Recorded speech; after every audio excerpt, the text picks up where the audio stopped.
Hello everyone, मेरा नाम है ओपी सिंह। हम लोग पढ़ेंगे आज चैप्टर 10 जैन और बौद्ध धर्म। जैन और बौद्ध धर्म का उद्भव कब हुआ, इनका प्रचार प्रसार क्यों हुआ और किन लोगों के द्वारा इसको सबसे पहले अपनाया गया। पूरी डिटेल में हम लोग समझेंगे चीज़ों को। तो आइए शुरू करते हैं आज की क्लास।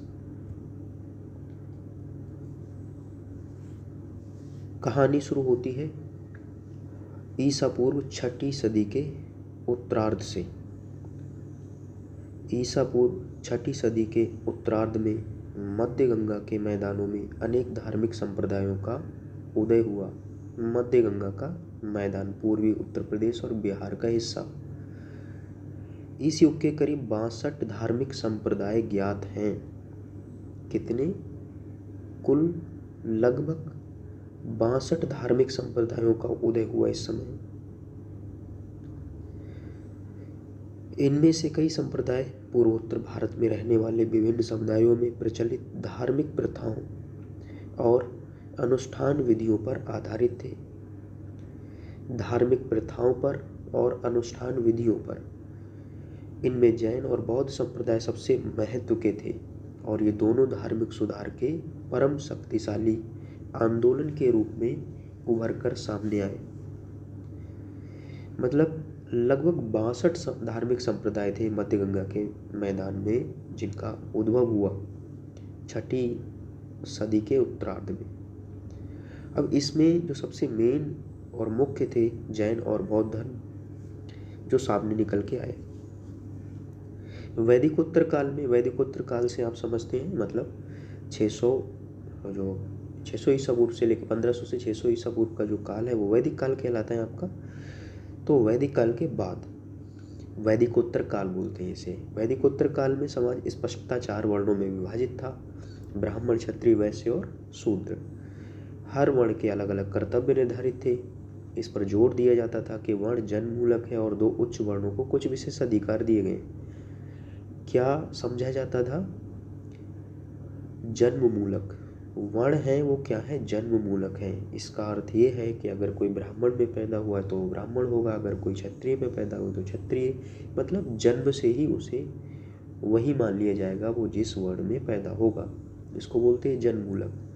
और जो 2 वर्ण हैं ब्राह्मण और क्षत्रिय, इनको मान लिया गया कि इनके लिए कुछ विशेष अधिकार दिए गए हैं, इनके लिए कुछ विशेष अधिकार हैं, बाकी वैश्य और शूद्रों के लिए नहीं।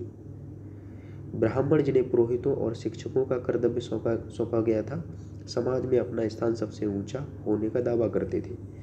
वे कई विशेष अधिकारों के दावेदार थे, जैसे दान लेना, करों से छुटकारा, दंडों की माफ़ी आदि। इनको ब्राह्मणों के लिए क्या है, मृत्यु दंड देना अलाउ नहीं था। ये दान लेते थे और ये धार्मिक कार्य करते थे, यज्ञ वगैरह करवाते थे और शिक्षा देने का कार्य करते थे। इनसे टैक्स नहीं लिया जाता था, इनको दंड नहीं दिया जाता था। उत्तर वैदिक ग्रंथों में अनेक ऐसे उदाहरण मिलते हैं जहां ब्राह्मणों ने ऐसे अधिकारों का लाभ उठाया है। वर्ण क्रम में दूसरा स्थान क्षत्रियों का था। दूसरे नंबर पे क्षत्रिय, ये युद्ध करते थे, शासन करते थे और किसानों से टैक्स वसूलते थे और उसी से इनका जीवन चलता था। वैश्य खेती पशुपालन और व्यापार आदि करते थे और यही लोग मुख्य रूप से कर देते थे। यद्यपि इन्हें 2 उच्च वर्णों के साथ द्विज नामक समूह में रखा गया था। एक द्विज नामक समूह बना लिया इन लोगों ने, मतलब समूह ऐसा नहीं कि ग्रुप बना लिया हो, मतलब इनको शामिल करके अगर हम कहें कि ब्राह्मण, क्षत्रिय और वैश्य, इनको मिला करके द्विज कहा जाता था। द्विज को जनेऊ पहनने और वेद पढ़ने का अधिकार था, पर शूद्रों को इससे वंचित रखा गया था। ये लोग क्या करते थे? ब्राह्मण, क्षत्रिय, वैश्य, इनको वेद पढ़ने का अधिकार था, इनको जनेऊ धारण करने का भी अधिकार था, लेकिन शूद्रों को इससे अलग रखा गया, उनको शिक्षा का अधिकार नहीं था। शूद्रों का कर्तव्य ऊपर के 3 वर्णों की सेवा करना था और स्त्रियों की भांति उन्हें भी वेद पढ़ने के अधिकार से वंचित रखा गया था। स्त्रियों के लिए भी वेद पढ़ना अलाउ नहीं था। वैदिकोत्तर काल में वे गृहदास, कृषिदास, शिल्पी और मजदूर के रूप में दिखाई देते। क्या काम करते थे? जो शूद्र वर्ण के लोग थे, घर के कार्यों में इनको लगाया जाता था। घर के सारे काम करते थे ये। कृषि में ये काम करते थे मजदूरी के रूप में, मजदूर के रूप में। और शिल्पी और मजदूरी ये आ ही गया आपका इसमें। इसमें तो कृषि के कामों में भी इनको लगाया जाता था, और मजदूर तो थे ही, मजदूरी तो करते ही थे। वे स्वभाव से ही क्रूर, कर्मा, लोभी और चोर कहे गए हैं, और कुछ अस्पृश्य भी माने जाते थे। अब इनके लिए देखिए, इनको स्वभाव से ही कैसा माना गया है? क्रूर कर्मा, मतलब बुरे कर्म करने वाले, क्रूर कर्म करने वाले, और लोभी और चोर, चोरी करने वाले। और कुछ तो ऐसे माने गए थे जिनको अस्पृश्य, मतलब इनको छुओ भी मत, उनसे बिल्कुल दूर रहो। वर्ण व्यवस्था में ये मेंटेलिटी आज भी देखने को मिलती है समाज में। वर्ण व्यवस्था में जो जितने ऊंचे वर्ण का होता था वह उतना ही शुद्ध और सुविधाधिकारी समझा जाता था। जो जितने ऊंचे वर्ण का है उसको उतना ही शुद्ध माना जाता था, उसको उतना ही सुविधाधिकारी माना जाता था, उतना ही कि वो क्या है, उतना ही संपन्न है, और वो उतनी ही ज़्यादा सुविधाओं का अधिकारी है जो जितने उच्च वर्ण का है। अपराधी जितने नीच वर्ण का होता था उसके लिए सज़ा उतनी ही अधिक कठोर होती थी।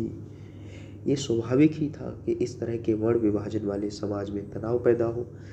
अब वर्ण विभाजन का जो समाज था तो इसमें तनाव तो होगा। शूद्र क्या है? शूद्र है, वैश्य है, इनको थोड़े कम, शूद्रों को तो बिल्कुल नहीं, लेकिन वैश्य को भी कम कम अधिकार थे। तो ये क्या करेंगे? ये तो खोजेंगे ना ऑप्शन कोई, और तनाव पैदा होगा समाज में इससे। वैश्यों और शूद्रों में किस तरह की प्रतिक्रिया थी इन सारी व्यवस्थाओं को लेकर के, इसके जानने के लिए हमारे पास में, ये बातें जानने के लिए कोई साधन अवेलेबल नहीं है। परंतु क्षत्रिय लोग जो शासक के रूप में काम करते थे, ब्राह्मणों के धर्म विषयक प्रभुत्व पर प्रबल आपत्ति करते थे, और लगता है कि उन्होंने वर्ण व्यवस्था को जनमूलक मानने के विरुद्ध एक प्रकार का आंदोलन छेड़ दिया था। देखिए, वैदिक काल में भी और उसके बाद भी कुछ लोग, दो तरह के लोग थे ब्राह्मणों में, या हम कहें कि बाकी वर्णों में, जो इस धर्म को सनातनी जो थे, ये लोग क्या मानते थे? आधे इनमें मानते थे कि वर्ण व्यवस्था कर्म मूलक है, और आधे मानते थे कि जन्म मूलक है। मतलब आधे लोग मानते थे कि जो जिस वर्ण में पैदा हो गया वो उसी वर्ण का है, और आधे लोग मानते थे, और ये ब्राह्मण मानते थे, बड़े बड़े विद्वान जो होते थे वो मानते थे इसके लिए, और आधे मानते थे कि जो कर्म से ब्राह्मण है वो ब्राह्मण कहलाएगा, और जो कर्म से शूद्र है वो शूद्र कहलाएगा। मतलब कर्म को आधार मानने के, कर्म को आधार बना करके चीज़ें बताते थे ये। आज भी ऐसा ही है। आज भी इन धार्मिक वेत्ताओं को अगर देखें तो ये भी क्या है, दो भागों में डिवाइड है। आधे जन्ममूलक अभी भी मानते हैं, और आधे कर्म के आधार पर। तो इस वजह से ब्राह्मण और क्षत्रियों में भी टकराव होते थे, ये श्रेष्ठता को लेकर के। क्षत्रिय अपने आप को श्रेष्ठ कहते थे, ब्राह्मण अपने आप को श्रेष्ठ कहते थे। इसीलिए जब बौद्ध धर्म का उदय हुआ तो अजातशत्रु वगैरह ने क्या किया, बौद्ध धर्म को अपनाया और बौद्ध धर्म के विकास के लिए कार्य किया। महात्मा बुद्ध गए थे नहीं अजातशत्रु के पास में, और जो आपका क्या नाम है उसका, अजातशत्रु के साथ ही अशोक को देखिए, अशोक ने भी तो इसको फॉलो किया। चंद्रगुप्त मौर्य ने जैन धर्म को फॉलो किया। तो इस तरह से चीज़ें थी, और ऐसा भी कहा जाता है कि चंद्रगुप्त मौर्य ने तो जो बाहुभद्र था उसके साथ जाकर के दक्षिण कर्नाटका में अपने प्राण भी इसी धर्म के अकॉर्डिंग त्यागे थे। आगे देखिए, और लगता है कि उन्होंने वर्ण व्यवस्था को जनमूलक मानने के विरुद्ध एक प्रकार का आंदोलन छेड़ दिया था। क्षत्रिय मानते ही नहीं थे कि कोई जन्म से ब्राह्मण होगा, वो कर्म से मानने लग गए। ऐसा लगता है कि इन लोगों ने विरोध किया इसका। आगे इतिहास पढ़ेंगे हम, चीज़ें समझ आएंगी। विविध विशेषाधिकारों का दावा करने वाले पुरोहितों या ब्राह्मणों की श्रेष्ठता के विरुद्ध क्षत्रियों का खड़ा होना नए धर्मों के उद्भव का अन्यतम कारण हुआ। एक तो शूद्र वैश्य परेशान थे, एक कारण ये, और एक कारण और है इसमें कि जो वैश्य थे ये क्या करते थे, ये धन के लिए उधार देते थे लोगों के लिए और फिर उससे सूद लेते थे, ब्याज लेते थे, यही इनका चलता था।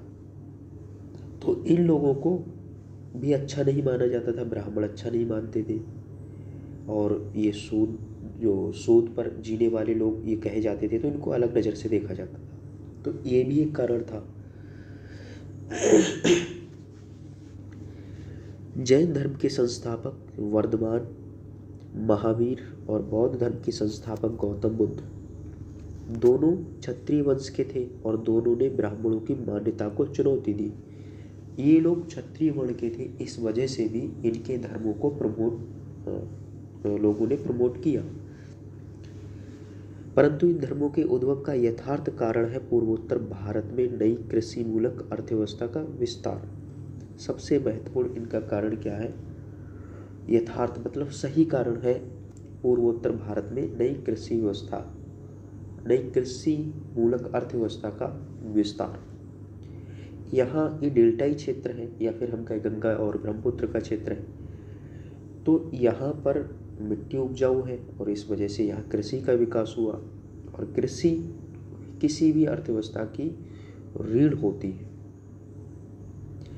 और इस वजह से जहाँ कृषि अच्छी वहाँ अर्थव्यवस्था अच्छी, और जहाँ अर्थव्यवस्था अच्छी वहाँ शासन प्रशासन अच्छा हो जाता, मतलब अच्छे से चलता है और फिर वहाँ की प्रजा सुकून में रहती है। और ऐसी जगह पर ही क्या है, ऐसी जगह पर ही धर्म जैसी बातें, दर्शन जैसी बातें निकल कर सामने आती हैं, रिसर्च ज्ञान जैसी बातें निकल कर सामने आती हैं। अभी जितनी चीज़ें यहाँ हम पढ़ रहे हैं, हम समझ रहे हैं, इस कहानी को ज़्यादा फोकस करना, जो मैं बोल रहा हूँ इस पर ज़्यादा फोकस करना, ये कहानी ही मेंस में आंसर राइटिंग में काम आती है। पूर्वी उत्तर प्रदेश और उत्तरी एवं दक्षिणी बिहार सहित पूर्वोत्तर भारत में वर्षा की दर लगभग 100 सेंटीमीटर है। यहाँ जब तक भारी पैमाने पर बस्ती नहीं बनी थी, घने जंगल छाए हुए थे।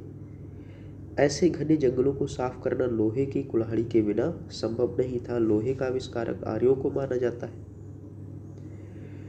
और आर्य यहाँ आए थे, उन्हीं को लोहे का आविष्कारक माना जाता है और तभी लोहे के अस्त्र शस्त्र जो है उनका निर्माण हुआ। यद्यपि इस क्षेत्र में 600 ईसा पूर्व से पहले भी कुछ लोग बसते थे, पर उनके औजार हड्डी, पत्थर और तांबे के थे और वे नदी किनारे, झीलों के पास और संगम स्थलों में कष्ट से जीवन बिताते थे, क्योंकि वहाँ बाढ़ और कटाव के फलस्वरूप वसने लायक खाली जमीन मिलती थी। इस वजह से मतलब 600 ईसा पूर्व के आगे 600 ईसा पूर्व तक तो वैदिक धर्म रहा है और पूर्वोत्तर भारत में आदि मानव लोग रहते थे। जिस तरह की चीज़ें हैं, हड्डी और औजारों के, नदी किनारे रहने वाले वो आदि मानव थे, नवपाषाणकालीन लोग। 600 ईसा पूर्व के आसपास जब इधर लोहे का इस्तेमाल होने लगा,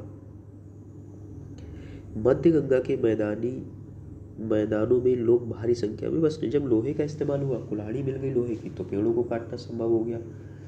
जो मोटे तगड़े पेड़ थे उनको काट के ख़त्म किया और लोग यहाँ बसने लग गए 600 ईसा पूर्व के आसपास। इस क्षेत्र की मिट्टी में नमी अधिक है, अतः पूर्व काल के लोहे के बहुत से औजार तो बच नहीं सके। फिर भी कुछ कुल्हाड़ियाँ लगभग 600 से 500 ईसा पूर्व के स्तर से निकलती हैं। 500-600 ईसा पूर्व के समय की कुछ कुल्हाड़ियाँ मिलती हैं, लेकिन ज़्यादातर क्या है, लोहे की कुल्हाड़ियाँ ख़त्म हो जाती जंग लगने से। लोहे के औजारों के इस्तेमाल की बदौलत जंगलों की सफाई, खेती और बड़ी बड़ी बस्तियाँ संभव हुई। लोहे के फाल वाले हलों पर आधारित कृषि मूलक अर्थव्यवस्था में बैल का इस्तेमाल जरूरी था और पशुपालन के बिना बैल आए कहाँ से? कृषि के लिए तो बैल चाहिए, जुताई के लिए। परंतु इसके विपरीत वैदिक कर्मकांड में क्या होता था, वहाँ पशु बलि दी जाती थी। पशु बलि इतनी अधिक दी गई कि जो पशु हैं उनकी कमी होने लग गई। ये खेती की प्रगति के लिए बाधक सिद्ध हुआ। यज्ञों में पशु बलि, असंख्य यज्ञों में बछड़ों और सांडों के लगातार मारे जाते रहने से पशु धन क्षीण होता गया। मगध के दक्षिणी और पूर्वी छोरों पर बसे कबायली लोग भी पशुओं को मार मार कर खाते गए। लेकिन यदि इस नई कृषि मूलक अर्थव्यवस्थाओं को चलाना था तो इस पशुवध को रोकना आवश्यक था, ये भी जरूरी था। इस काल में पूर्वोत्तर भारत में अनेक नगरों की स्थापना हुई, जैसे कि कुशीनगर। कुशीनगर आपका वर्तमान उत्तर प्रदेश का देवरिया डिस्ट्रिक्ट, कौशाम्बी प्रयाग के समीप पड़ता है, वाराणसी, वैशाली। वैशाली जो है वो इसी नाम का नव स्थापित जिला है जो उत्तर बिहार में है। चिरांद सारण जिला वर्तमान का, और राजगीर पटना से लगभग 100 किलोमीटर दक्षिण पूर्व में ये पड़ता है। अन्य नगरों के अतिरिक्त इन नगरों में बहुत से शिल्पी और व्यापारी रहते थे जिन्होंने सर्वप्रथम सिक्के चलाए। इन नगरों में जो व्यापारी रहते थे उन लोगों ने सबसे पहले सिक्के चलाए थे। सबसे पुराने सिक्के ईसा पूर्व 5वीं सदी के हैं और वे पंचमार्क्ड क्वाइंस या आहत सिक्के कहलाते थे। पंचमार्क्ड क्वाइंस मतलब इनको क्या, जो मेटल होता था, मेटल के छोटे से टुकड़े को, धातु के छोटे टुकड़े को प्रेस करके कुछ उस पर लिख दिया जाता था और उसी को आहत करना बोलते थे, इसीलिए आहत सिक्के या पंचमार्क्ड क्वाइंस इनका नाम पड़ा। आरंभ में उनका प्रचलन पूर्वी उत्तर प्रदेश और बिहार में हुआ। शुरुआत में स्वभावतः सिक्कों के प्रचलन से व्यापार वाणिज्य बढ़े और उससे वैश्यों का महत्व बढ़ा क्योंकि सिक्के आ गए। ये इस तरह के होते हैं आपके पंचमार्क्ड कॉइन्स या आहत सिक्के। ब्राह्मण प्रधान समाज में वैश्यों का स्थान तृतीय कोटि में था। वैश्य तीसरे नंबर पे थे। प्रथम द्वितीय कोटियों में कौन कौन थे? ब्राह्मण, क्षत्रिय। स्वभावतः वे ऐसे किसी धर्म की खोज में थे जहां उनकी सामाजिक स्थिति सुधरे। वैश्य, क्योंकि इनको टैक्स भी देना इन्हीं को पड़ता था। क्षत्रियों के अतिरिक्त वैश्यों ने महावीर और गौतम बुद्ध दोनों की उदारतापूर्वक सहायता की। क्षत्रियों के अतिरिक्त मतलब क्षत्रियों की नहीं की इन्होंने, क्योंकि क्षत्रिय भी तो ब्राह्मणों के ही सहयोगी थे एक तरह से। हाँ, कुछ कुछ मतभेद था इनमें कुछ शासकों में, लेकिन फिर भी ये उच्च वर्ण में ही आते थे। इस वजह से इन्होंने गौतम बुद्ध और महावीर दोनों के लिए क्या है, दोनों की हेल्प की। वणिकों ने, जो सेट्टी कहलाते थे, गौतम बुद्ध और उनके शिष्यों को प्रचुर दान दिए। ये वणिक सेट्टी जो कहलाते थे, इन लोगों ने गौतम बुद्ध के लिए और उनके शिष्यों के लिए भी दान दिए, जमीनें भी देते थे। इसके कई कारण थे। पहला ये कि जैन और बौद्ध धर्म की आरंभिक अवस्था में तत्कालीन वर्ण व्यवस्था को कोई महत्व नहीं दिया गया था। उसमें वर्ण व्यवस्था कहीं से कहीं है ही नहीं। मैं यहाँ पर ये बताना चाहूँगा कि सनातन धर्म दुनिया का सबसे श्रेष्ठ और महान धर्म होता अगर इसमें वर्ण व्यवस्था और जातिवाद का बीज ना बोया गया होता। दुनिया में सर्वश्रेष्ठ धर्म अगर कोई होता तो वो सनातन धर्म होता, अगर उसमें वर्ण व्यवस्था और जातिवाद का बीज ना बोया गया होता। लेकिन दुर्भाग्य है हमारे भारत का। दूसरे, वे अहिंसा का उपदेश देते थे जिससे विभिन्न राजाओं के बीच होने वाले युद्धों का अंत हो सकता था और उसके फलस्वरूप व्यापार वाणिज्य में उन्नति हो सकती थी। तीसरे, ब्राह्मण की कानून संबंधी जो धर्म सूत्र कहलाती थी, सूद पर धन लगाने के कारोबार को निंदनीय समझा जाता था और सूद पर जीने वाले को अधम कहा जाता था। ये जैसे मनुस्मृति की बात कर ली, धन जो कानून संबंधी ब्राह्मणों के ग्रंथ थे वो धर्म सूत्र कहलाते हैं। उनमें से जैसे एक मनुस्मृति, स्मृति ग्रंथ इसी पर लिखे गए हैं, तो मनुस्मृति इसी का एक अच्छा एग्जाम्पल है। इनमें क्या कहा गया है, इनमें इस बात की निंदा की गई है कि जो लोग सूद पर जीते हैं, ब्याज पर जीते हैं, इस कार्य को पहले तो निंदनीय बताया गया है और जो ब्याज पर जीने वाले लोग हैं उनको अधम कहा गया है। अतः जो वैश्य व्यापार वाणिज्य में वृद्धि होने के कारण महाजनी करते थे, इसी कार्य को महाजनी बोलते हैं, वे आदर नहीं पाते थे, उनको सम्मान नहीं मिलता था और अपनी सामाजिक प्रतिष्ठा बढ़ाने के लिए ये लोग उत्सुक थे, तो इनके लिए उचित धर्म मिल गया, बौद्ध और जैन। दूसरी तरह दूसरी ओर तरह तरह की निजी संपत्ति के संचय के विरुद्ध भी कड़ी प्रतिक्रिया थी। दोनों ही धर्म कहते हैं संपत्ति का संचय मत करो, युद्ध मत करो, हिंसा मत करो, है ना। जैन धर्म तो बहुत जोर देता है इस पर। पुराने विचार के लोग सिक्कों को, जो अवश्य ही चांदी और तांबे के होते थे, इस्तेमाल में लाना और जमा करना पसंद नहीं करते थे। पुराने विचार के लोग, वे लोग नए नए ढंग के निवासों और परिधानों से, नई परिवहन प्रणालियों से परहेज करते थे और युद्ध और हिंसा से घृणा करते थे। ये कुछ आज के जैसा है। देखिए, इसमें कुछ लोग आज हमारे समय में ऐसे किस तरह के वर्तमान समय में कि जो पुरानी चीज़ों का क्या करते हैं, विरोध करते हैं, वो नई चीज़ों का विरोध करते हैं। वो अपनी पुरानी संस्कृति, अपनी पुराने तौर तरीकों को ही अपनाते हैं, उन्हीं को फॉलो करते हैं। लेकिन कुछ लोग क्या है, नई नई चीज़ों को अपनाते हैं, वो नए नए काम करना पसंद करते हैं। ये कुछ वैसा ही था। संपत्ति के नए नए प्रकार आ गए और इस वजह से समाज में असमानता बढ़ी। इस असमानता के कारण आम लोगों का जीवन दुखमय हो गया, दुख दर्द से भर गया था। इसलिए सामान्य लोग कामना करते थे कि आदिम जीवन लौट आए। इसलिए सामान्य लोग जो थे, आम जनता ये कहती थी कि जो शुरुआत का जीवन था वो लौट आए, वो अच्छा था, क्योंकि उसमें असमानता नहीं थी इतनी। वे फिर उस संन्यास के आदर्श की ओर लौटना चाहते थे जिसमें संपत्ति के नए नए प्रकारों और जीवन की नई पद्धति के लिए जगह नहीं थी।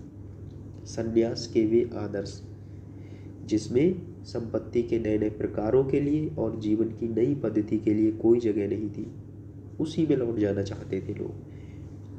बौद्ध और जैन दोनों संप्रदाय सरल, शुद्ध और संयमित जीवन के पक्षधर थे। बौद्ध और जैन दोनों भिक्षुओं को आदेश था कि वे जीवन में विलास की वस्तुओं का उपभोग नहीं करें, सुख सुविधाओं का उपयोग ना करें। उन्हें सोना और चांदी छूना मना था, सोने और चांदी को तो छुए भी ना, इस तरह का नियम था बौद्ध और जैन में। उन्हें अपने दाताओं से उतना ही ग्रहण करना था जितने से उनकी प्राण रक्षा हो सके, और अगर ये किसी से कुछ लेंगे तो उतना ही लेना था इन्हें, जिससे कि इनका जीवन सुरक्षित रहे, जीवन चलता रहे बस। इसलिए उन्होंने गंगा घाटी के नए जीवन में विकसित भौतिक सुख सुविधा, इसका अर्थ ये नहीं है कि प्राण रक्षा का मतलब सिर्फ पेट भर सके, इकट्ठा कुछ नहीं करना है, और इसलिए उन्होंने गंगा घाटी के नए जीवन में विकसित भौतिक सुख सुविधाओं का विरोध किया। भौतिक सुख सुविधाओं का विरोध किया उन्होंने। दूसरे शब्दों में, ईसा पूर्व छठी पांचवी सदी में मध्य गंगा के मैदान में हम भौतिक जीवन में हुए परिवर्तनों के विरुद्ध उसी प्रकार के प्रतिक्रिया देखते हैं जैसी प्रतिक्रिया आधुनिक काल में औद्योगिक क्रांति से आए परिवर्तनों के विरुद्ध देख रहे हैं। मतलब उस समय ये जैन और बौद्ध धर्म ने, जो ईसा पूर्व 5वीं-6ठी शताब्दी थी, उस समय जो मध्य गंगा मैदान में जो चीज़ें बदल रही थी, जो सुख सुविधा पूर्ण जीवन हो रहा था, उसके विरुद्ध इन्होंने वैसी प्रतिक्रिया दी, वैसी ये लोग इसका विरोध कर रहे थे जैसे आधुनिक काल में, आज के टाइम में औद्योगिक क्रांति से जो परिवर्तन आ रहे हैं ना, नई नई चीज़ें हम देख रहे हैं, उसका लोग विरोध कर रहे हैं। औद्योगिक क्रांति ने जिस प्रकार बहुत लोगों के मन में यंत्र पूर्व युग के जीवन में लौट जाने की चाह जगाई है, उसी प्रकार अतीत के लोग भी लौह युग के पूर्व की जिंदगी में लौटना चाहते थे। लोहा आने से कितना बड़ा परिवर्तन आ गया वैदिकोत्तर काल में, जैन और बौद्ध धर्म के समय, और वो लोग उससे पहले के समय में लौटना चाहते थे। आज के लोग, आधुनिक काल के लोग, वर्तमान समय के लोग क्या हैं, औद्योगिक क्रांति से पहले के युग में लौटना चाहते हैं, क्योंकि इंडस्ट्रियल जब से भी ये औद्योगिक क्रांति आई है, आप देख रहे हैं कितना पॉल्यूशन हो रखा है, सारी चीज़ें बदल गई हैं। अब यहाँ से सबसे पहले वर्धमान महावीर और जैन संप्रदाय की बात होती है। महावीर का बचपन का नाम है वर्धमान, इसलिए इस बुक में NCERT 11th class old NCERT, इसमें वर्धमान महावीर यूज किया गया है। आइए देखते हैं इनके बारे में। बड़ी अद्भुत चीज़ें आपको मिलेंगी जैन धर्मावलंबियों का विश्वास है कि उनके सबसे महान धर्मोपदेष्टा महावीर के पहले 23 और आचार्य हुए हैं जो तीर्थकर कहलाते थे। देखिए, जैन धर्म को मानने वाले लोगों का क्या विश्वास है कि उनके जो महान धर्मोपदेशक हुए हैं वो पहले के 23 तीर्थकर हैं। पहले के 23 तीर्थकर, तीर्थकर का मतलब होता है आचार्य, और जो महावीर थे ये 24वें तीर्थकर थे। महावीर आपके 24वें तीर्थकर थे। इनसे पहले 23 तीर्थकर हुए और ऐसा माना जाता है कि जो प्रथम तीर्थकर थे जिनका नाम था ऋषभदेव, ऋषभदेव ने ही जैन धर्म की संस्थापना की थी। इसीलिए जैन धर्म के संस्थापक वो माने जाते हैं ऋषभदेव, और जैन धर्म के वास्तविक संस्थापक माने जाते हैं महावीर, वर्धमान महावीर। एक मान्यता और है कि ऋषभदेव जो थे उनके पुत्र का नाम था भरत, और भरत के ही नाम पर भारतवर्ष नाम पड़ा हमारे देश का। ये भी एक मान्यता है। अब आगे देखिए, यदि महावीर को अंतिम या 24वां तीर्थकर माने तो जैन धर्म का उद्भव काल ईसा पूर्व 9वीं सदी ठहरता है। अब अगर 24वां तीर्थकर या अंतिम तीर्थकर, इसके बाद तीर्थकर नहीं हुए हैं, तो महावीर को माना जाए तो जैन धर्म 900 ईसा पूर्व के 9वीं सदी ईसा पूर्व के आसपास, मतलब इसका काल निर्धारित होता है। अब यदि साहित्य कुछ और कहेगा, पुरातत्व कुछ और कहेगा, धार्मिक साहित्य कुछ और, पुरातत्व कुछ और कहेगा। तो 900 ईसा पूर्व के टाइम तो क्या था, 900 ईसा पूर्व के टाइम तो आपका वैदिक काल था, उत्तर वैदिक काल चल रहा था। परंतु आरंभ के अधिकतर तीर्थकर अर्थात 15वें तीर्थकर तक, जो शुरुआत के 15वें तीर्थकर थे, इन 15 तीर्थ इनके समय तक पूर्वी उत्तर प्रदेश और बिहार में उत्पन्न हुए बताए गए। ये लोग 15 तीर्थकर स्टार्टिंग के कहाँ, पूर्वी उत्तर प्रदेश और बिहार में पैदा हुए, इसलिए उनकी ऐतिहासिकता नितांत संदिग्ध है। इसलिए इनकी ऐतिहासिकता, इनके इतिहास पर प्रश्न है, क्योंकि इस समय यहाँ नगरों का विकास हुआ है। 600 ईसा पूर्व के आसपास यहाँ चीज़ें विकसित होना शुरू हुई है, और ये 900 ईसा पूर्व की बात कर रहे हैं। तो ये यहाँ पर थोड़ा सा कन्फ्यूजन है। मध्य गंगा के मैदान का कोई भी भाग ईसा पूर्व 6ठी सदी से पहले ठीक से आबाद नहीं हुआ था, और ये 900 ईसा पूर्व की बात कर रहे हैं। तो पुरातत्व में और धार्मिक साहित्य में विरोधाभास देखने को मिलता है। स्पष्ट है कि इन तीर्थकरों की, जो अधिकतर मध्य गंगा के मैदान में उत्पन्न हुए और जिन्होंने बिहार में निर्माण प्राप्त किया, मिथक कथा जैन संप्रदाय की प्राचीनता सिद्ध करने के लिए गढ़ ली गई है। ये भी एक संभावना है, माना जाता है कि शायद ऐसा हुआ होगा जैन धर्म के लोगों ने कि उनका जैन धर्म प्राचीन सिद्ध हो जाए, इसलिए उन्होंने ये कथा गढ़ ली है। मनगढ़ंत कथा है ये तीर्थकरों की। जैन धर्म के प्राचीनतम सिद्धांतों के उपदेष्टा 23वें तीर्थकर पार्श्वनाथ माने जाते हैं, जो वाराणसी के निवासी थे। जैन धर्म के जो 23वें तीर्थकर थे वो पार्श्वनाथ, इन्हीं के गुरु थे। ये किसके गुरु थे, वर्धमान महावीर के, मतलब इन्हीं के शिष्य थे वर्धमान महावीर। और वाराणसी में इनका जन्म कहाँ हुआ, पार्श्वनाथ का वाराणसी में। वे राज सुख को छोड़ सन्यासी हो गए, किंतु यथार्थ में जैन धर्म की स्थापना उनके आध्यात्मिक शिष्य वर्धमान महावीर ने की। ये भी एक वास्तविकता के तौर पर देखी जाती है चीज़ें कि पार्श्वनाथ के शिष्य थे वर्धमान महावीर, और ये क्या थे, प्राचीनतम सिद्धांतों के उपदेष्टा, मतलब प्राचीनतम जो सिद्धांत जैन धर्म के सिद्धांत थे उनके उपदेष्टा के तौर पर, उनके उपदेशक के तौर पर पार्श्वनाथ को देखा जाता है। लेकिन वास्तव में जैन धर्म के संस्थापक, जो वास्तविक संस्थापक हैं, वो वर्धमान महावीर हैं। महान सुधारक वर्धमान महावीर और गौतम बुद्ध का ठीक समय निश्चित करना कठिन है। एक परंपरा के अनुसार महावीर का जन्म 540 ईसा पूर्व वैशाली के पास किसी गांव में हुआ था, 540 ईसा पूर्व में। वैशाली की पहचान उत्तर बिहार में इसी नाम के नवस्थापित जिले में अवस्थित वसाड़ से की गई है।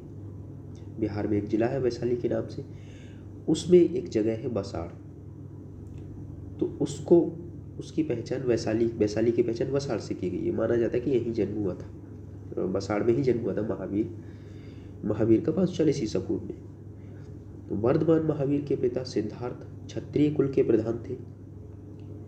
उनकी माता का नाम था त्रिशला, जो बिंबिसार के ससुर लिच्छवी नरेश चेतक की बहन थी। किसकी बहन थी ये? बिंबिसार, उनकी माता का नाम त्रिशला था। ये महावीर की माता का नाम, ये मेन बातें याद रखनी है आपको। महावीर की माता का नाम क्या था? त्रिशला, जो कि बिंबिसार के ससुर, ये बिंबिसार मगध का शासक था महात्मा बुद्ध के समय, और इसका पुत्र था अजातशत्रु, जिसने अपने पिता की हत्या की थी बिंबिसार की, ऐसा माना जाता है। और फिर इसका पुत्र हुआ उदयन ने अजातशत्रु की हत्या की।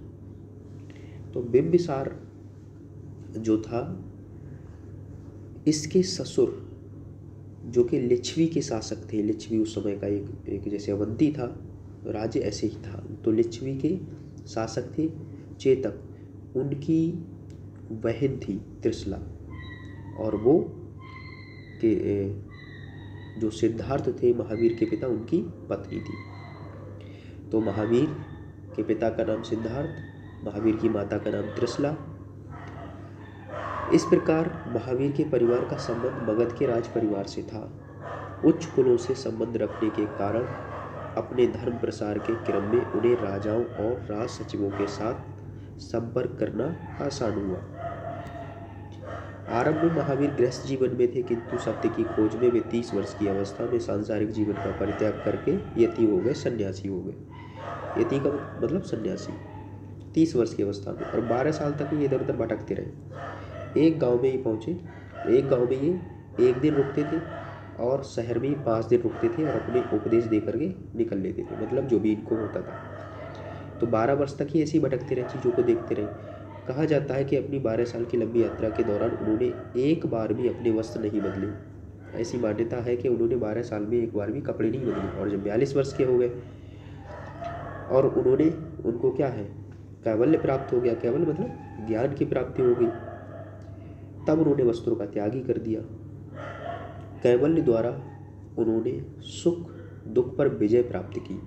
इसी विजय के कारण महावीर को क्या कहा जाता है? महान सूर। महान सूर मतलब जिन मतलब विजेता।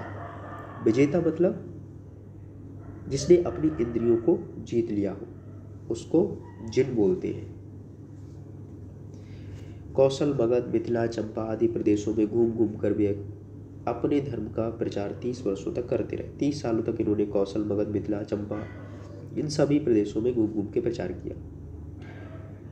और 468 ईसा पूर्व में 72 वर्ष की आयु में राजगीर, आज का जो वर्तमान राजगीर है बिहार का, राजगीर के समीप पावापुरी में इनका निर्माण हुआ।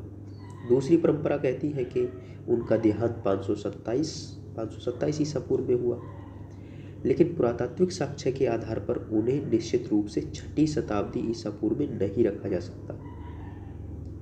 पुरातात्विक साक्ष्यों के आधार पर 6ठी शताब्दी ईसा पूर्व में इनको नहीं रखा जा सकता, तो इसलिए 527 ईसा पूर्व क्या है, ये गलत हो जाती है बात। 468 ईसा पूर्व सही बात है। जिन नगरों और अन्य वास स्थानों से उनका संबंध था, उनका उदय ईसा पूर्व तक नहीं हुआ था। जिन नगरों और अन्य वास स्थानों से उनका संबंध बताया जाता था, उनका 500 ईसा पूर्व तक उदय ही नहीं हुआ था। जैन धर्म के सिद्धांत क्या है? जैन धर्म के 5 व्रत हैं।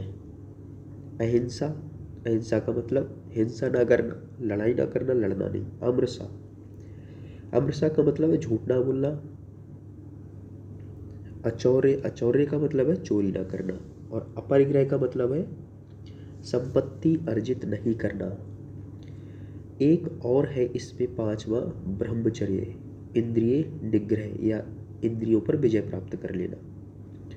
अभी जो 5वां है ब्रह्मचर्य, ये महावीर स्वामी ने जोड़ा है, मतलब जो वर्धमान महावीर है, ये 5वां अणुव्रत उन्होंने ही जोड़ा है।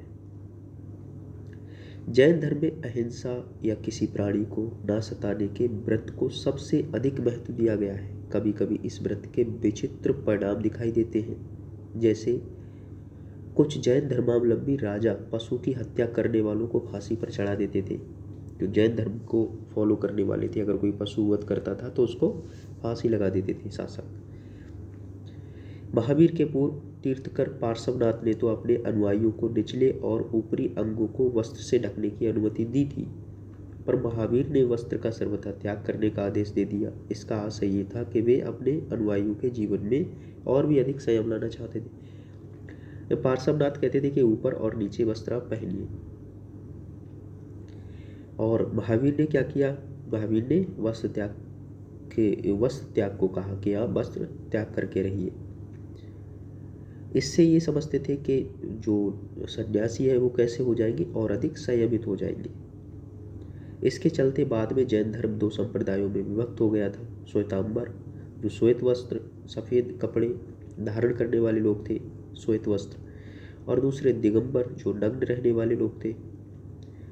जैन धर्म में देवताओं का अस्तित्व स्वीकार किया गया है, पर उनका स्थान जिन से नीचे रखा गया है। इसमें भी देवताओं को माना गया है, लेकिन देवताओं को जो जिन होता था, जिन मतलब जिसने अपनी इंद्रियों पर, जिसने कैवल्य प्राप्त कर लिया, जिसने ज्ञान प्राप्त कर लिया है, जिसने अपनी इंद्रियों पर विजय प्राप्त कर ली है, उससे नीचे माना जाता था देवताओं के लिए। बौद्ध धर्म में वर्ण व्यवस्था की जो निंदा है वह इस धर्म में नहीं है। बौद्ध धर्म में वर्ण व्यवस्था की निंदा की गई है, लेकिन जैन धर्म में इस पर बात नहीं की गई है। महावीर के अनुसार पूर्व जन्म में अर्जित पुण्य या पाप के अनुसार ही किसी का जन्म उच्च या निम्न कुल में होता है। महावीर बोलते हैं कि पूर्व जन्म में जिसने जैसे पुण्य पाप किए हैं उसी के अकॉर्डिंग उसका जन्म ऊंचे या नीचे कुल में होता है। महावीर ने चांडालों में भी मानवीय गुणों का होना संभव बताया है। इन्होंने कहा कि चांडाल में भी क्या मानवीय गुण हो सकते हैं। उनके मत में शुद्ध और अच्छे आचरण वाले निम्न जाति के लोग भी क्या है, मोक्ष पा सकते हैं। शुद्ध और अच्छे आचरण वाले लोग मोक्ष पा सकते हैं, चाहे वो किसी भी जाति के हों, किसी भी वर्ण के हों। जैन धर्म में मुख्यतः सांसारिक बंधनों से छुटकारा पाने के उपाय बताए गए हैं। ऐसा छुटकारा या मोक्ष पाने के लिए कर्मकांडी अनुष्ठान की आवश्यकता नहीं है। ये सम्यक ज्ञान, सम्यक ध्यान और सम्यक आचरण से प्राप्त किया जा सकता है। सम्यक ज्ञान, सम्यक ध्यान, सम्यक आचरण। सम्यक का अर्थ होता है सच्चा ज्ञान, सच्चा ध्यान और सच्चा अच्छा आचरण। ये करके कोई भी मनुष्य क्या कर सकता है, मोक्ष प्राप्त कर सकता है। इसके लिए कर्मकांड करने की जरूरत नहीं है। इनको जैन धर्म में 3 त्रिरत्न कहा जाता है, 3 जौहर कहा जाता है इनके लिए। जैन धर्म में युद्ध और कृषि दोनों वर्जित है, क्योंकि दोनों में जीवों की हिंसा होती है, कृषि में भी और युद्ध में भी। फलतः जैन धर्म के जो लोग थे उन्होंने क्या किया, व्यापार और वाणिज्य करना शुरू कर दिया, व्यापार और वाणिज्य पर ध्यान दिया। आज भी जो जैन धर्म के लोग हैं वो क्या है, व्यापार वाणिज्य में ज़्यादा है और इस वजह से वो अमीर हो गए। जैन धर्म का प्रचार, जैन धर्म का प्रचार प्रसार, जैन धर्म के उपदेशों के प्रचार प्रसार के लिए महावीर ने अपने अनुयायियों का संघ बनाया। इन्होंने, जैसे बौद्ध संघ था ऐसे ही जैन संघ भी था। जैन संघ में स्त्री और पुरुष दोनों के लिए स्थान दिया गया। महावीर के अनुयायियों की संख्या 14,000 बताई गई है, जो कोई बड़ी संख्या नहीं है, क्योंकि जैन धर्म ने अपने को ब्राह्मण धर्म से पृथक नहीं किया था स्पष्टता। इसलिए वह लोगों को अधिक संख्या में आकृष्ट करने में असफल रहा। लोगों को लगता है कि ये ब्राह्मणों से जुड़े हुए हैं भाई, तो इस वजह से ये पूरी तरह से हमको स्वतंत्रता नहीं मिलेगी। इस वजह से वो कम आकर्षित हुए इस धर्म की ओर। ऐसा रहते हुए भी जैन धर्म धीरे धीरे दक्षिण और पश्चिम भारत में फैला, जहाँ ब्राह्मणीय धर्म कमजोर था। कहीं कहीं थोड़ा सा टाइपिंग मिस्टेक है, इसका ध्यान रखें आप। दक्षिण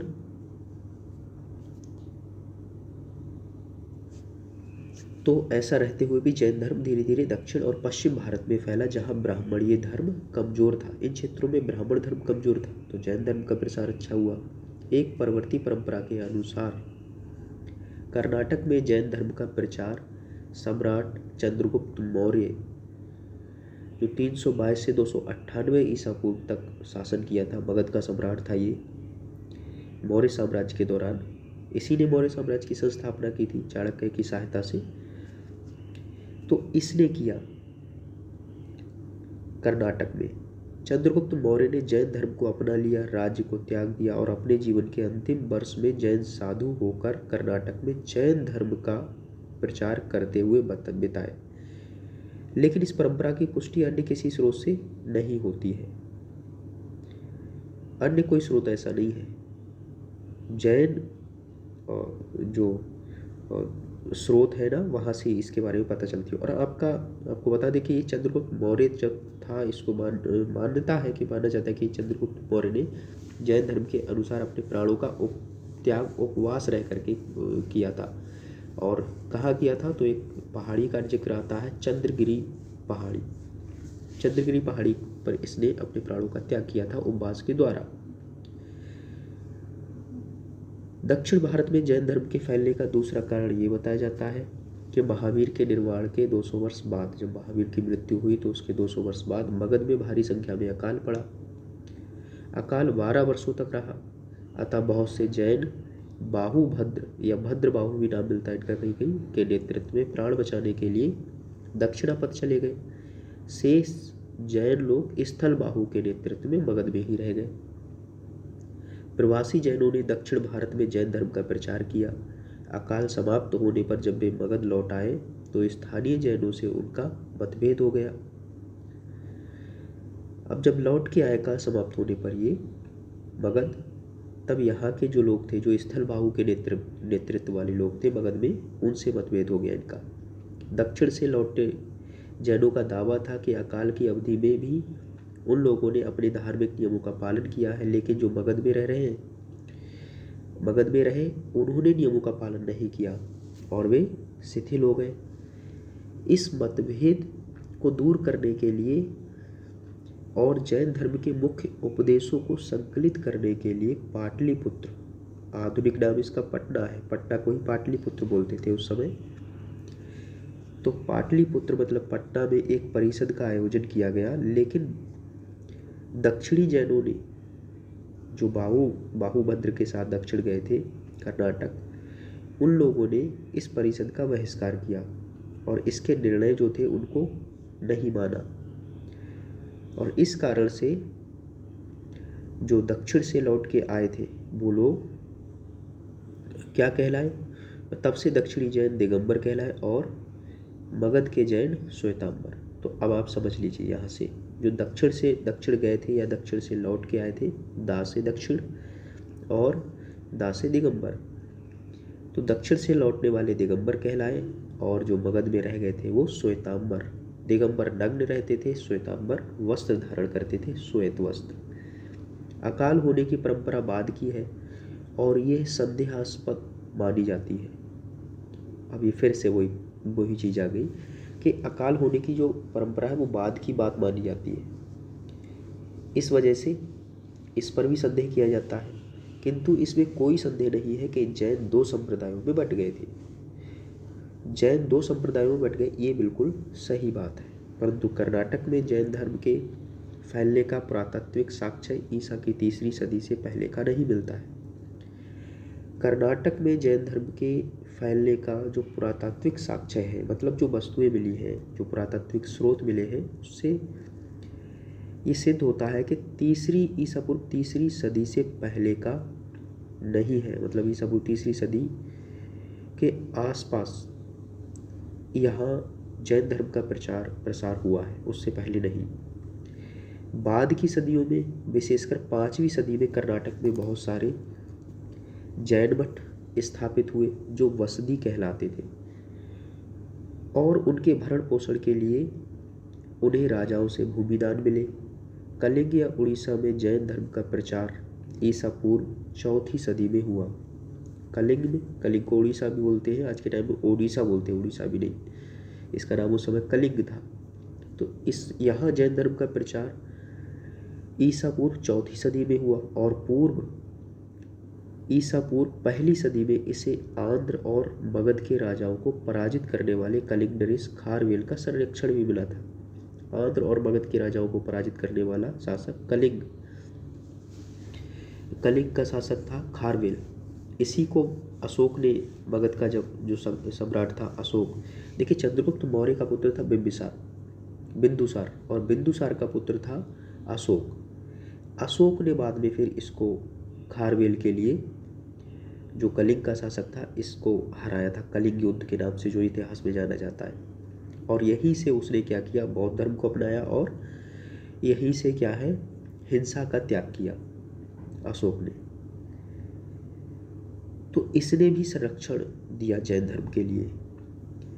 ईसा पूर्व 2री और 1ली सदी में जैन धर्म तमिलनाडु के दक्षिणी भागों में भी पहुंच गया था। बाद की सदियों में जैन धर्म ईसा पूर्व 2री और 1ली सदी में जैन धर्म तमिलनाडु के दक्षिणी भागों में भी पहुंच गया था। बाद की सदियों में जैन धर्म मालवा, गुजरात, राजस्थान में फैला। इन क्षेत्रों में आज भी जैन धर्मावलंबियों की संख्या अधिक है तथा मुख्यतः वे व्यापार और वाणिज्य में लगे हुए हैं। माउंट आबू का नाम सुनते हैं आप, ये जैनियों का क्या है, जैनियों का प्रमुख तीर्थ स्थल माना जाता है। यद्यपि जैन धर्म को उतना राज्याश्रय नहीं मिला जितना बौद्ध धर्म को, और पूर्व काल में इसका प्रसार भी उतना तेज नहीं हुआ, तथापि ये जहाँ कहीं पहुँचा अपना अस्तित्व बनाए हुए है जैन धर्म। इसके विपरीत बौद्ध धर्म तो मानो भारतीय उपमहाद्वीप से विलुप्त ही हो गया है। बौद्ध धर्म का काफ़ी पतन हुआ है, मतलब विलुप्त हो गया ये पूरी तरह से। अब भी भारत में बहुत कम संख्या में है, लेकिन चाइना में, तिब्बत में बहुत है बौद्ध धर्म को मानने वाले। जैन धर्म का योगदान, जैन धर्म ने ही सबसे पहले वर्ण व्यवस्था और वैदिक कर्मकांड की बुराइयों को रोकने के लिए गंभीर प्रयास किया। जैन धर्म क्योंकि पहला धर्म यही है जिसने वैदिक कर्मकांडों का और उनकी बुराइयों का विरोध किया है। आरंभ में जैनों ने मुख्यतः ब्राह्मणों द्वारा संपोषित संस्कृत भाषा का परित्याग किया। शुरुआत में तो जैनियों ने क्या किया, संस्कृत भाषा को नहीं अपनाया और अपने धर्मोपदेश के लिए आम लोगों की बोलचाल की जो भाषा थी प्राकृत, उसको अपनाया। इनके धार्मिक ग्रंथ है वो अर्धमागधी भाषा में लिखे गए और ये ग्रंथ ईसा की 6ठी सदी में गुजरात में बल्लभी भी नाम मिलता है इसका, गुजरात का एक स्थान है बल्लभी, वहाँ पर जो एक विद्या का महान केंद्र था बल्लभी उस टाइम पे, यहाँ पर इनको संकलित किया गया। अर्धमागधी भाषा में लिखे गए इनके धार्मिक ग्रंथ। जैनों ने प्राकृत को अपनाया, इससे प्राकृत भाषा और साहित्य की समृद्धि हुई। प्राकृत भाषा से कई क्षेत्रीय भाषाएं विकसित हुई। इनमें से विशेष उल्लेखनीय भाषा है सौरसेनी भाषा से मराठी भाषा निकली। जैनों ने अपभ्रंश भाषा में पहली बार कई महत्वपूर्ण ग्रंथ लिखे और इसका पहला व्याकरण तैयार किया अपभ्रंश भाषा का। जैन साहित्य में महाकाव्य भी मिलते हैं, पुराण भी मिलते हैं, आख्यायिका और नाटक मिलते हैं। जैन लेखों का बहुत बड़ा भाग आज भी पांडुलिपि के रूप में पड़ा है, अप्रकाशित है। गुजरात और राजस्थान के जैन मठों में ऐसी पांडुलिपियाँ पाई जाती हैं जिनको कोई देखने वाला नहीं है, वो अप्रकाशित है। जैनों ने मध्यकाल के आरंभ में संस्कृत का भी खूब प्रयोग किया और इसमें बहुत से ग्रंथ लिखे। तो संस्कृत का भी फिर इन्होंने मध्यकाल में यूज किया है। अंततः जैनों ने कन्नड़ के विकास में भी यथेष्ट योगदान दिया। कन्नड़ भाषा को भी इन्होंने प्रयोग में लाया है। इस भाषा में उन्होंने लेखन किया है। बौद्धों की तरह जैन भी आरंभ में मूर्ति पूजक नहीं थे, बाद में वे महावीर और तीर्थकरों की भी पूजा करने लगे। ये भी मूर्ति पूजक हो गए बाद में। महावीर और अन्य जो तीर्थकर हैं उनकी मूर्तियां बना करके पूजने लग गए बौद्धों की तरह। इसके लिए सुंदर और कभी कभी विशाल प्रस्तर प्रतिमाएं विशेषकर कर्नाटक, गुजरात, राजस्थान और मध्य प्रदेश में निर्मित हुई। प्राचीन काल की जैन कला उतनी उत्कृष्ट नहीं है जितनी बौद्ध कला। प्राचीन काल की जो जैन कला है वो उतनी स्पष्ट या उत्कृष्ट नहीं है जितनी कि बौद्ध कला, किंतु मध्यकाल की जो कला है, कला और स्थापत्य इनमें जैनों का प्रशंसनीय योगदान है। मध्यकाल के दौरान जो जैन कला मिलती है, स्थापत्य कला मिलती है। गौतम बुद्ध और बौद्ध धर्म। गौतम बुद्ध और बौद्ध धर्म के बारे में हम लोग नेक्स्ट क्लास में कवर करेंगे, तो हम लोग मिलेंगे नेक्स्ट क्लास में। बाकी आप लोग क्लास को देखें और कहानी को ज़्यादा सुनें, क्योंकि कहानी अगर आपको याद रह गई तो आप क्या करेंगे, मेंस में आंसर राइटिंग कर सकते हैं। जो फैक्चुअल चीज़ें हैं वो आपकी प्रीलिम्स में ज़्यादा पूछी जाती हैं, तो उन पर भी ध्यान कीजिए और बाकी मेंस पर पूरा फोकस कीजिए। इससे चीज़ें आपकी कवर हो जाएगी, प्रीलिम्स की तैयारी भी हो जाएगी। करेंट दोनों के लिए इम्पोर्टेंट है, प्रीलिम्स और मेंस के लिए भी, तो ध्यान रखें इसके लिए। बाकी मिलते हैं नेक्स्ट क्लास में। बाय सभी के लिए।